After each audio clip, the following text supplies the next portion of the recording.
meus amados. Nós lemos nesta noite, eu gostaria que você abrisse a Bíblia, no Evangelho segundo escreveu São Mateus, versículo 19, capítulo 19, versículos 25 ao 30, que nós vamos fazer uma breve reflexão.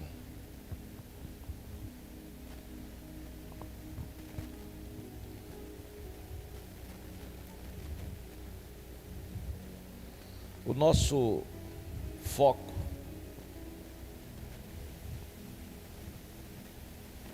nosso tema,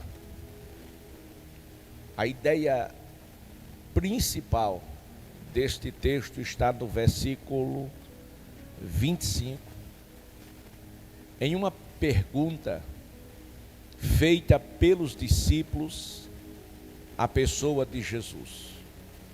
Dado aquele diálogo entre Jesus e aquele jovem advogado, rico, bem-sucedido.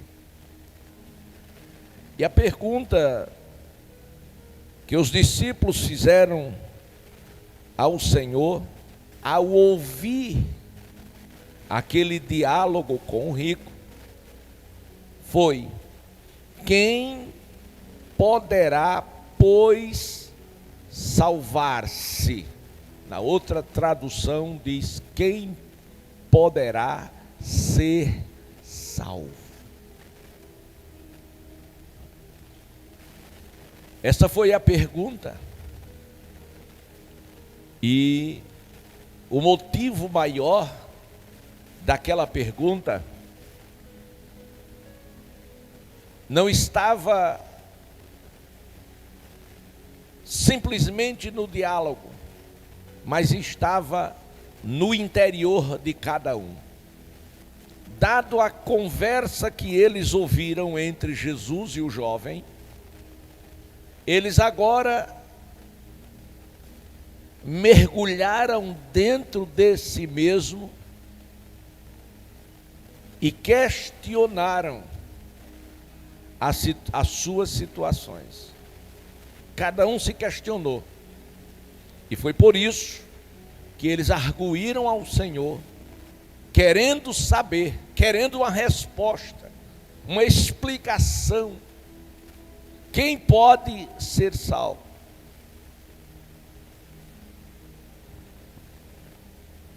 Esta pergunta ainda hoje está em evidência e em discussão aos de dentro da igreja que serve ao Senhor e aos de fora que ainda não servem ao Senhor. Há muitas pessoas que não acreditam mesmo em salvação. Existe outro grupo que acredita sim em salvação, pelas obras, pelo esforço do homem.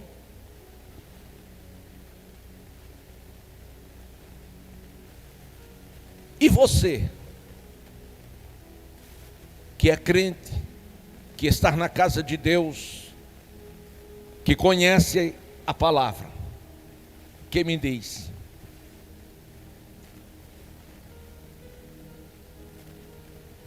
Já ouvi umas centenas de vezes os mais radicais dizerem que quem come farinha e feijão não entra no céu.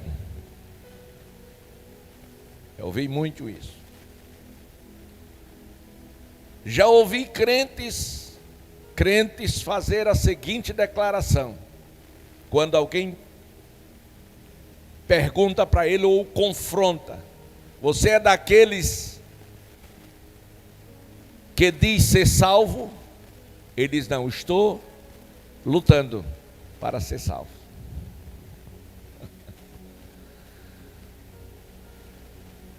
Mas isso não é nada novo, nada novo. A primeira coisa é o que nós sabemos sobre o assunto, salvação. E segundo, é o que nós experimentamos sobre salvação.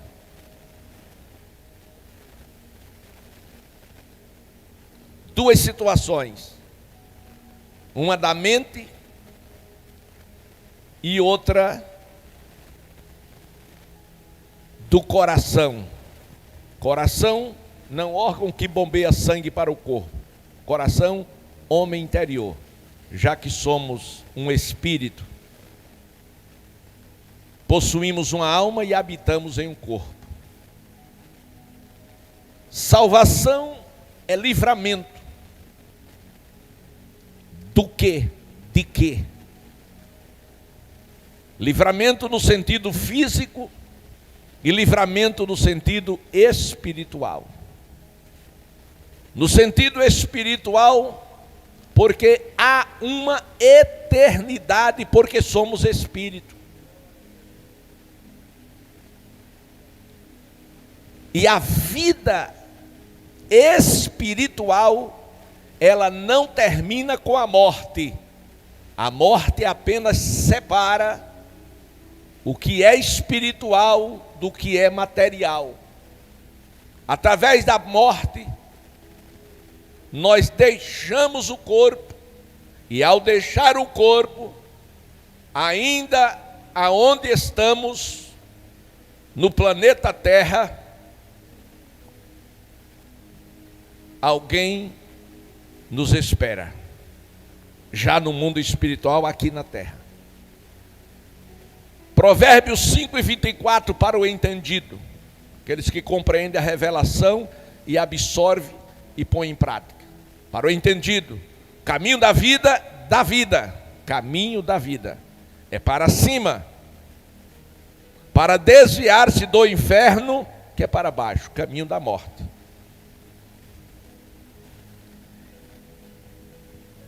Jesus, amados, lá em João 14, preparando os discípulos, dado a sua volta para a sua casa, casa celestial, eles preparou os discípulos e disse para eles que eles não ficassem preocupados, perturbados, mas que eles continuassem crendo em Deus, o Pai, e crendo nele.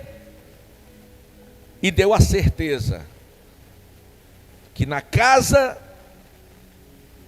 do seu Pai, no céu, tinha muitas moradas, porque se não tivesse, ele não teria já não teria dito a eles que havia estas casas, mas que ele precisava ir para preparar lugar, para que aonde ele estivesse, os seus discípulos, os seus seguidores, os que abraçaram a causa, a fé, estaria com ele. E o Senhor Jesus Cristo disse: eu vou levar vocês para mim mesmo, arrebatamento, para que aonde eu estiver, estejais vós também. Mesmo vós sabendo para onde vou, disse Jesus aos discípulos, mesmo vocês sabendo para onde vou e conhecendo o caminho. Jesus diz duas coisas importantes com aqueles que lhe seguem: vocês sabem para onde eu vou e vocês conhecem o caminho. Foi uma pergunta capciosa e tão necessária. E quando ele disse isso, João 14:5, Tomé se levanta e disse: Senhor, nós não sabemos para onde vais e como podemos saber o caminho. Jesus estava falando de um caminho espiritual, o caminho para o céu. Todo aquele que está salvo, ele conhece o caminho para o céu.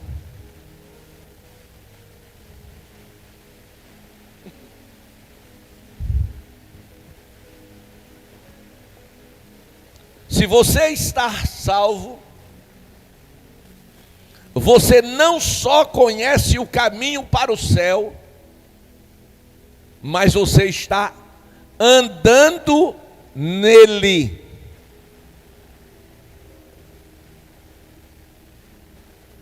A Bíblia diz que nem os loucos errarão o caminho. Mas Tomé,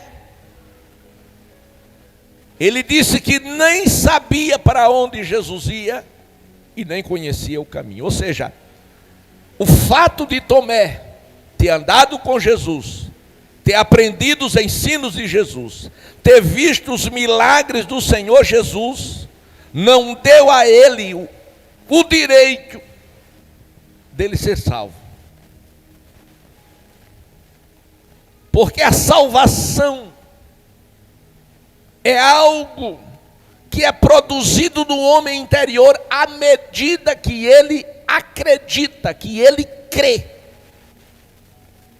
Salvação é morte para a vida. Salvação é negar a si mesmo, é abdicar o ego para Cristo ser entronizado. Isto é salvação. É livramento do inferno. Isso é salvação. Aleluia. Esse Tomé foi o mesmo que, quando ele viu o caminho por onde Jesus passou, o tipo de morte que ele vivenciou, ele descreu. E a primeira coisa que ele fez foi o que muitos cristãos fizeram quando veio a pandemia: abandonaram a casa de Deus e não voltaram mais. Por que não voltaram? Porque não estavam salvos. Se eles estivessem salvos, eles estariam aqui dando glória a Deus e aleluia. Mas eles entenderam que não valia a pena continuar andando com Jesus. Foi o que Tomé fez. E o que aconteceu? Os demais discípulos, mesmo com medo, eu disse mesmo com medo, eles se reuniram para adorar, para cultuar a Deus. E o que aconteceu? Num daqueles domingos, eles com medo dos judeus, pela represária, de repente, naquele culto, Jesus Cristo entrou. Não precisou abrir a porta. Ele passou pela parede mesmo. Ele era Deus agora. Agora não era o filho do homem, agora era o próprio Deus entrando. E quando eles viram Jesus, irmãos, atemorizados, estupefatos, não era uma visão, era algo real. Ele disse: olhe para mim, toque na minha carne para ver que espírito não tem carne. Glória a Deus. E disse: paz seja convosco. Transmitiu para eles o que eles estavam precisando no momento: a paz. Glória a Deus. E agora soprou sobre eles o sopro de Deus, trazendo uma renovação do espírito deles, do espírito deles que estavam dominados pelo medo. Não era pelo Espírito Santo, o espírito dele, porque nós temos o nosso espírito. E o espírito do homem, quando tem medo, ele se torna dominado pelo medo e paralisa o seu sistema nervoso, o nervo central. Mas quando este homem, mesmo com o nervo central paralisado, recebe o sopro do Todo-Poderoso, ele é renovado no Espírito e se levanta com força e adora e glorifica e exalta ao nome do Senhor, e ele crê que ele está salvo.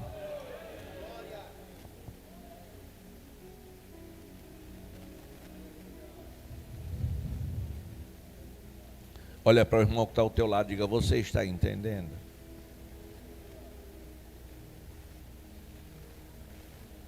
Irmãos, quando terminou aquele culto, eles voltaram jubilosos, extravasando do gozo pela presença de Jesus.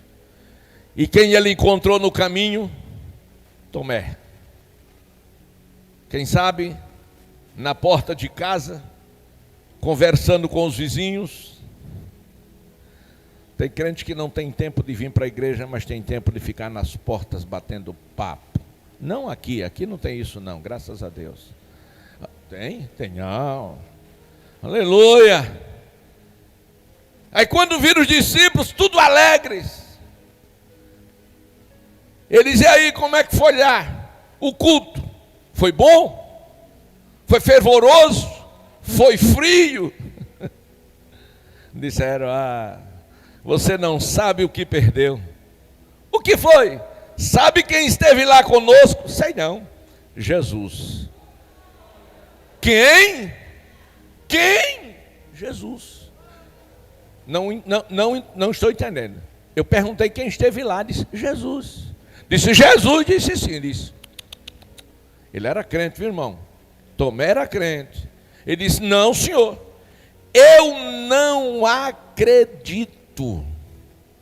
Eu não acredito. Eu só acredito se eu ver. Eu só acredito, com o meu dedo eu colocar no lado que ele foi transpassado, aí eu vou acreditar. Senão, eu não acredito. O crente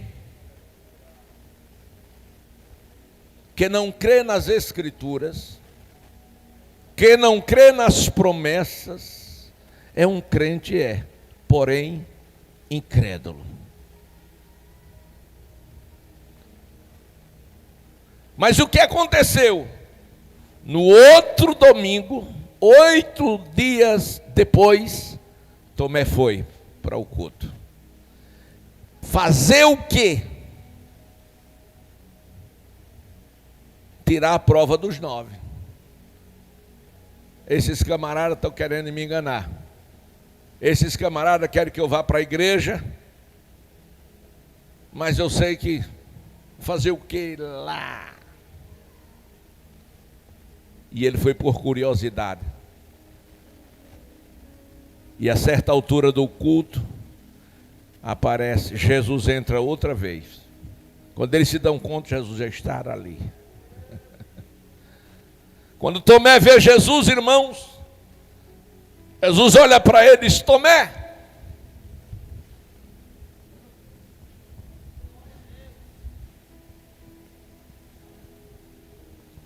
tem muita gente que precisa de uma sacudida de Deus através do Espírito Santo, para ter a sua fé renovada. E Tomé treme nas bases. E agora ele reconhece a deidade de Jesus e disse: Deus meu Deus. Ele diz: Tomé, coloca o teu dedo aqui. Coloca aqui, Tomé, nas minhas mãos furadas. Coloca o teu dedo aqui. Se eu só não acreditava se viu, só então dá uma olhadinha aqui.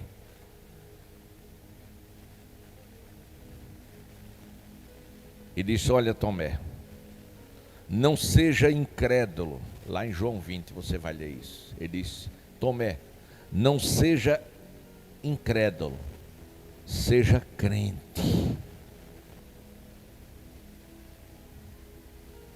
Glória a Deus. Disse: olha, Tomé, você está crendo porque você me viu, mas chegará um dia, esse dia já chegou, é hoje, que muitos não me verão, mas crerão em mim.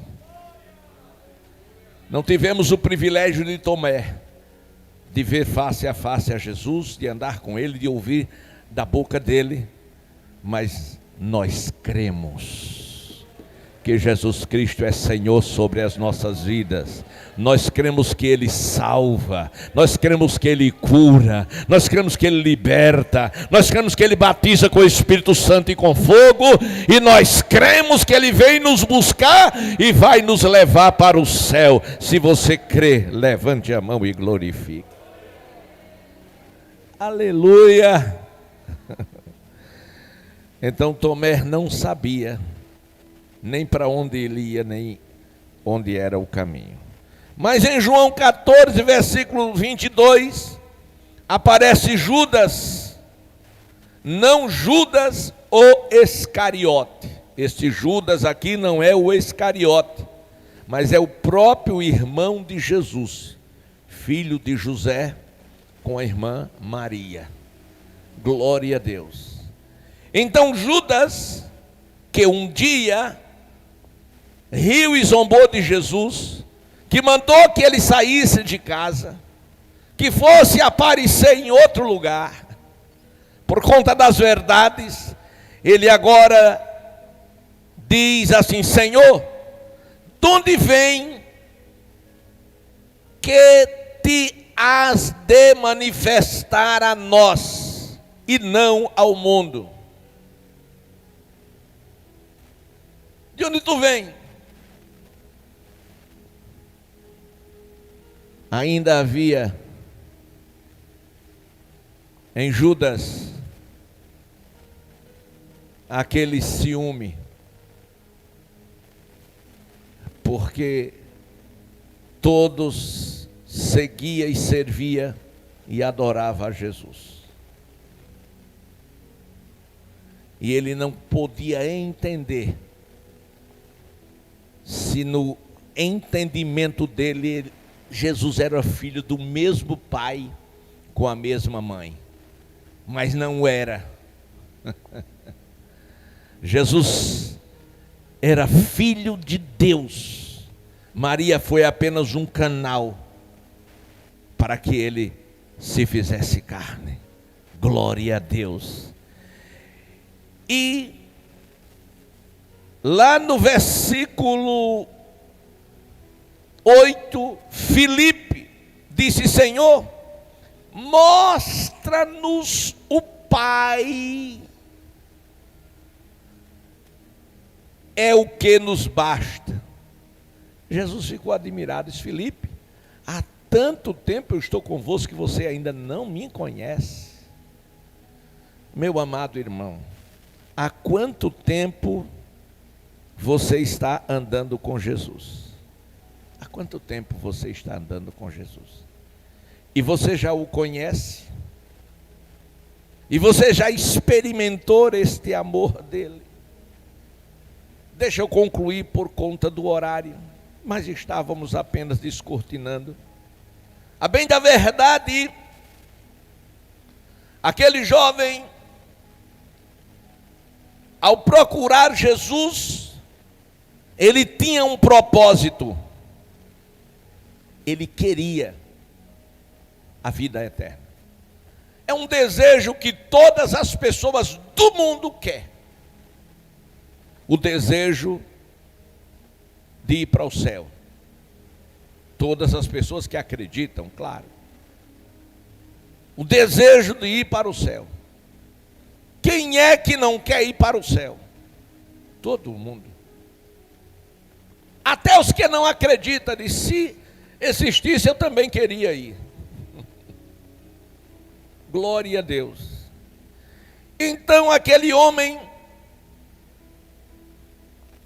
tinha por Jesus um amor interesseiro. O amor dele não era pelo que Jesus era, era pelo que o Senhor podia fazer por ele. Tem pessoas que amam a outra pelaquilo que a outra pode fazer. Aquela outra serve de ponte para o sucesso dele. E depois que ele tem sucesso, dá coice e sai da vida da pessoa. E eu gosto muito de dizer: me ame quando mais eu preciso, quando eu menos mereço, porque é quando eu mais preciso. E aquele moço se encontra com Jesus e disse: bom mestre. Ele disse: não me chame de bom. Ninguém é bom a não ser um que é Deus. O homem chama Jesus de bom, mas o problema é que o que ele estava dizendo com a boca não era o que ele sentia no coração. Era apenas uma ponte para ser beneficiado. E Jesus, entendendo, disse: não, só existe um que é bom, e este um se chama Deus. Glória a Deus. E Jesus disse: por que você me chama bom? Não existe ninguém senão Deus. E olha para o moço e diz assim: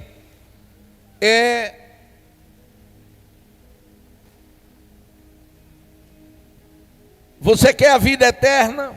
Quero. Então guarde os mandamentos. E ele disse: quais? Aí o Senhor diz: não matarás, não cometa adultério, não furte, não diga falso testemunho, honra o teu pai, honra a tua mãe, ame o teu próximo como a ti mesmo, que é um dos mandamentos mais difíceis. Quando o Senhor diz os mandamentos, aquele moço disse: olha, Jesus, tudo isso eu tenho guardado desde a minha mocidade. A todo custo ele queria a vida eterna. E Jesus disse: olha, se você quer ser perfeito, vai, vende tudo que você tem, dê aos pobres, e você terá um tesouro no céu. Irmãos, o que você acha que aquele moço naquela hora pensou acerca de Jesus? O homem era rico, e ele estava dizendo àquele rico que ele voltasse, vendesse tudo que tinha e desse aos pobres, e depois viesse para ter um tesouro no céu. E a Bíblia diz no versículo seguinte que aquele moço ficou muito triste. Ele saiu dali muito triste. Ele saiu dali decepcionado. Ele saiu dali disposto a não voltar nunca mais. Por quê? Porque ele não pensou que Jesus fosse como era. Ele criou para ele um Jesus que ele queria. Tem muitas pessoas da nossa geração que criando o seu Cristo, que cria o seu Cristo para servir da maneira que ele acha mais viável. Glória a Deus. Eu quero Jesus, mas eu não quero assim, eu quero assado. Eu quero Jesus, mas não preciso eu estar na igreja. Eu quero Jesus, mas eu não preciso dar dízimo. Eu quero Jesus, mas eu não preciso ir evangelizar. Eu quero Jesus, mas eu não preciso estar jejuando nem orando. Não, você não quer Jesus. Você quer uma religião. E o mundo está cheio delas e a gosto do freguês. Querer a Jesus significa estar disposto a nascer de novo. E para nascer de novo tem que primeiro morrer. Morrer para o mundo, morrer para si mesmo. Quem quer Jesus precisa amá-lo ao ponto de entregar a própria vida por ele. Quem quer a Jesus precisa permanecer fiel até o fim. Mas o moço ficou triste e foi embora.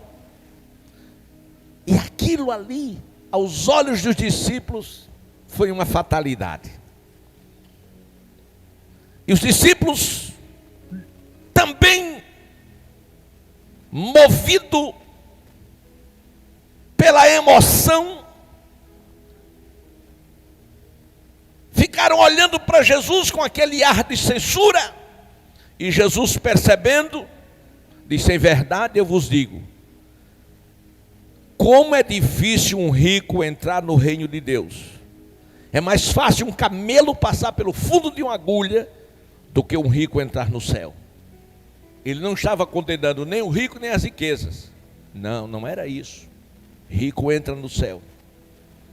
Glória a Deus. Mas é muito difícil por conta da avareza, da prepotência, da arrogância. E quando os discípulos ouviram isso, disseram: olha, isso é muito difícil, dessa forma, dessa maneira, ou seja, com todas essas exigências, quem pode ser salvo? Eu já vi muitas pessoas dizendo: eu não quero ser crente da Assembleia de Deus, não, porque a Assembleia de Deus é exigente demais. Mas a Bíblia diz que o caminho para o céu é estreito e a porta é apertada. O caminho que dá para o mundo, ele é largo e é espaçoso, e são muitos que entram por ele.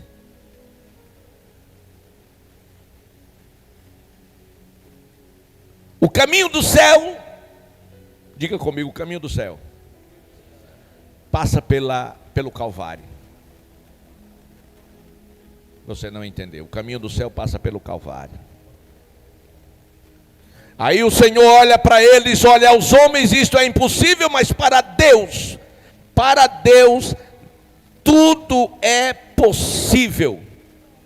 Aí Pedro se levanta e disse: Senhor, alto lá, me diga uma coisa, e nós que deixamos tudo para te seguir, o que é que vamos ganhar? Eles deixaram tudo mesmo para trás, irmão. Vamos ganhar o que com isso? Isso nos faz lembrar Mateus 6, quando os discípulos, solícitos acerca do que havia de comer, vestir, o básico para o sustento, para a vida, eles foram a Jesus com essa mesma questão. Jesus disse: venha, dê uma olhadinha. Apontou assim para o céu, as aves estavam voando, está vendo? Aquelas aves voando, elas não fiam, elas não trabalham. No entanto, meu Pai Celestial cuida de todas elas, nenhuma passa fome. Depois disse: olha, dá uma olhada nos lírios dos campos. Nem Salomão, em toda a sua riqueza, se vestiu como qualquer um deles. Glória a Deus, que pela manhã tem vida e tem beleza, e à noite já não existe mais. E vocês não são mais importantes do que as aves dos céus? E vocês não são mais importantes do que os lírios do campo? Deixa eu dizer uma coisa a vocês, disse Jesus: buscai em primeiro lugar o reino de Deus e a sua justiça, e as demais coisas vos serão acrescentadas. Deus é Pai, e como Pai Ele cuida dos seus filhos. Glória a Deus. Então, amados, Jesus disse que enquanto Jesus disse: em verdade vos digo que se me seguires, quando na regeneração o Filho do Homem se assentar no trono da sua glória, também vos assentareis sobre as 12 tribos, para julgar as 12 tribos de Israel. Glória a Deus. E ele conclui no versículo 30, muitos são chamados e poucos são os escolhidos.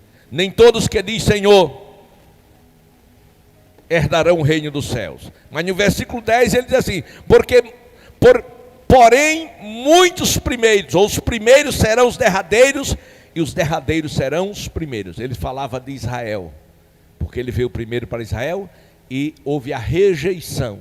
E quando Israel rejeitou, abriu-se a porta para os gentios. E agora nós entramos glorificando o nome do Senhor pela rejeição de Israel. Oh, aleluia. Inclusive foi lição dos adolescentes nesta manhã. Então era judeus e gentios. Glória a Deus. Hoje, judeu salvo, a igreja. Aleluia. Então, meus amados e queridos irmãos, quem pode ser salvo?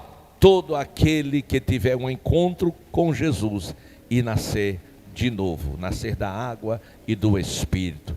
Quem será salvo? Todo aquele que se arrepender dos seus pecados e crê naquele que foi o enviado de Deus para a salvação do mundo. E quem vai ser salvo? Aquele que permanecer. Porque uma vez salvo, não é salvo para sempre, mas permanecer até o fim. O ladrão, a vida inteira roubando, mas na última hora, ele reconhece o senhorio de Jesus e não se achou digno de ser salvo, mas pediu ao Senhor: lembra-te de mim quando entrares no teu reino. Jesus disse: hoje estarás comigo no paraíso. Uma porta grande de salvação foi aberta para aquele ladrão, e agora ele estava entrando nas mansões celestiais pela fé, porque recebeu de Jesus a salvação. A mulher adúltera, cercada pelos líderes religiosos para matá-lo, incitaram a Jesus e tentaram pegá-lo no erro.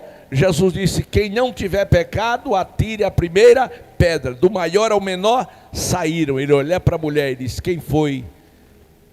Onde estão os teus acusadores? Não sei, Senhor, saíram. Glória a Deus. Jesus disse: nem eu te condeno, vai em paz e não peques mais, para que não te suceda coisa pior. E a mulher foi salva também. Então, graças a Deus, porque estamos aqui na casa do Senhor lhe prestando culto, porque um dia, eu disse um dia, Ele passou na nossa vida, e pela graça, não foi por obras, não foi por méritos, mas foi pela graça que nós fomos salvos. Ouvimos, cremos e decidimos segui-lo. Quantos estão seguindo a Jesus? Fiquem em pé e dê